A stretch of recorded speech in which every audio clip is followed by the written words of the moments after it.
Sermon 125 of Nahjul Balagah addresses the propensity of the Khawarij to accuse people of not being Muslim, of at least not being believers,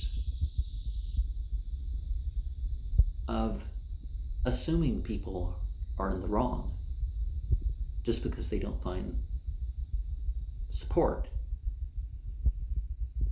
And by that I mean that they will say that people are wrong when they don't have reason to think that they're wrong. They just don't personally know of how they are right. Like a lot of people will say, that the variety of things that you could say in the prayer are on some other occasion is wrong because they learned one supplication to say when kneeling or prostrating or whatever, and they forget what the Quran or the narrations say can also be said. And so, I've encountered that. Now, I'm not saying that everybody who's said such things is, a Kharijite. Now, those who are punished for their crimes, even punished unto death, if they are legally Muslim, then the funeral is due on them. By legally Muslim, I mean that they are still upon pure monotheism. They're not worshiping other than God, and they at least say some prayers. How much prayers they should say, people have a difference of opinion. Some people say if somebody stands in prayer at least once a year, then, you count them as Muslim. Some people, if they can't pray on their own, like the majority of people in a whole series of Muslim majority countries, is they don't actually think that the majority of people can pray on their own if they were given that opportunity. Some countries have even passed laws preventing, like when you come late to the prayer, a lot of that's unintentional, that the people who came late will line up together and pray. Saudi Arabia, for example, has outlawed that, and it's like, well, wouldn't they be in the wrong for that? Because only a licensed person should ever lead the prayer. It doesn't matter whether they're Islamically qualified, and it doesn't matter if.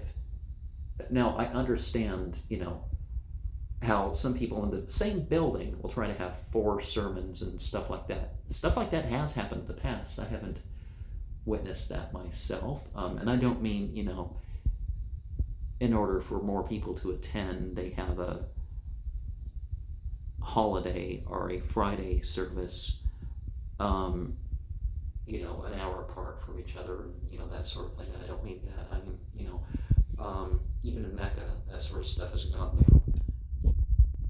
But of course, this isn't Islam. This is, issues that people brought about in themselves. And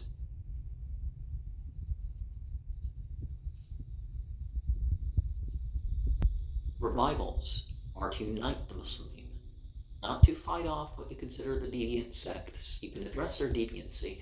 Now, I think too that regardless of what blank Muslim people add to it, even if it's a serious issue with their belief, as long as they only worship God and they've got the Quran there, you consider them Muslim.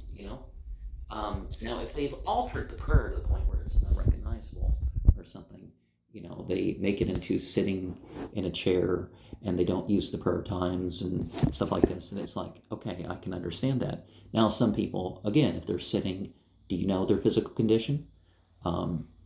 I'll get up and down for so many prayers, and then sometimes I'm not able to stand for all the voluntary prayers or something like that, or I've had headaches or whatever and had to lay down for some prayers in my life or sit down or whatever, and that's not what I'm talking about.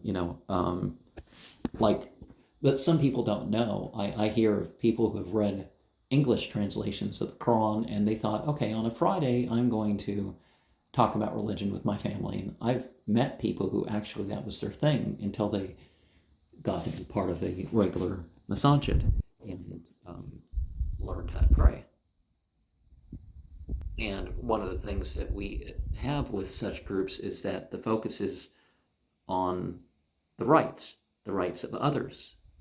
And we shouldn't dictate things according to our own mere emotions and all that.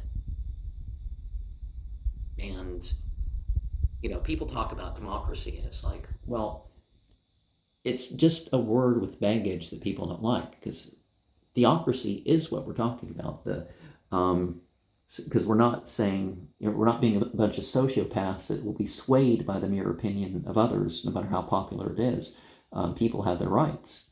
That's why democracy is bigger government than, like, for example, a constitutional democracy or libertarian or whatever, because democracy actually takes away some rights of the people because it puts things to popularity. And we also don't, this adding of punishments, because that's one of the things that people did that were Khawarij, is not only did they make assumptions of people and make rash judgments and stuff, but they, extended the punishments. And saying 215 is that we know the substance of a person through change. And we refer to metal here so we can think of things alchemically, right? We got silver, and we got mercury, and copper, and gold, and iron, and tin, and lead. Some people might prefer other things and put that in a different order, of course, because some people are going to say, well, the lead's gold is really what we want. And it's like, well, there's, but anyways, we know the state and station of an individual is known as it happens, right?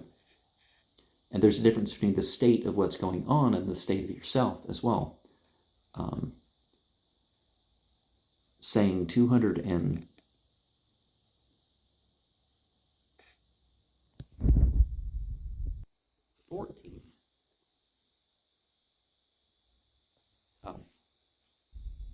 Well, we did that all last time, so 216